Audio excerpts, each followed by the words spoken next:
Hello everyone, কেমন আছেন আপনারা সবাই? আমিও খুব ভালো আছি। আশা করছি আপনারাও সবাই ভালো আছেন। তো আজকে আমি কী করেছিলাম আমার লাঞ্চ মেনুতে সেটাই আমি দেখাচ্ছি। তো সয়াবিন কারি, বিট ভাজা আর এটাতে তো ভাত আছে। তো চলুন দেখে নিই। তো আজকের ওয়েদারটাও একটু বৃষ্টি বৃষ্টি আছে। তো আজকে আমি একটু কাটাকুটি করে নিয়েছি, তাড়াতাড়ি ঝটজলদি হয়ে গেছে। সব কিছু করে নিয়ে এবার কড়াইতে বিট ভাজাটা বসাচ্ছি। তো ফার্স্টে তেল দিয়ে শুকনো লঙ্কা একটা দিয়ে দেবেন, তার মধ্যে একটুখানি কালো জিরে ফোড়ন দেবেন। কালো জিরে ফোড়নটা যখন একটু ফ্রাই হয়ে আসবে তখন আমাদের বিটটা ছেড়ে দিতে হবে, একটু নুন দিতে হবে অবশ্যই। তারপর নামানোর আগে মানে নাড়াচাড়া করে নিতে হবে ভাজা অবধি। নামানোর আগে একটু চিনি দিয়ে আমাদের বিটটা ভালো করে ভেজে নিয়ে নামিয়ে নিতে হবে। তো ব্যাস, বিট ভাজা দেখুন আমাদের রেডি হয়ে গেল। এবার আমি সয়াবিনটা ওই একই কড়াইতে বসিয়ে দেবো।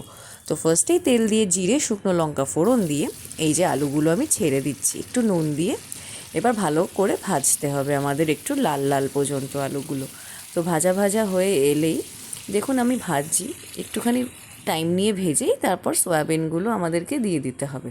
তো সয়াবিন দেওয়ার পর নাড়ার দরকার নেই, তার উপরেই মশলা দিয়ে দেবেন। তো আমি ইউজ করেছি হচ্ছে হলুদ গুঁড়ো, কোরিয়েন্ডার পাউডার আর একটা মশালা ম্যাজিক দিয়েছিলাম। আর জিরের গুঁড়োটা দিইনি আর লঙ্কার গুঁড়োও দিইনি, কারণ জিরে ফোড়ন দিয়েছিলাম। তো কয়েকটা টুকরো করা টমেটো দিয়ে ভালো করে কষে নিতে হবে আমাদের। তো কষছি, এটা ভালো করে কষছি, অল্প অল্প একটু জল দিয়েও আমি কষেছি। তো কষানো হয়ে যাওয়ার পর আমাদেরকে ফাইনালি জল দিয়ে দিতে হবে, যাতে আমাদের আলু আর সয়াবিনটা একটু সেদ্ধ হয় আর একটু ভালো করে নরম নরম হয়ে যায়।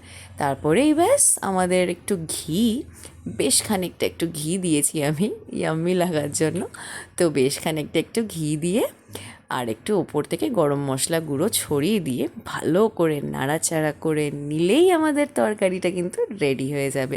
একদম সুন্দর গামাখা গামাখা সয়াবিনের কারি।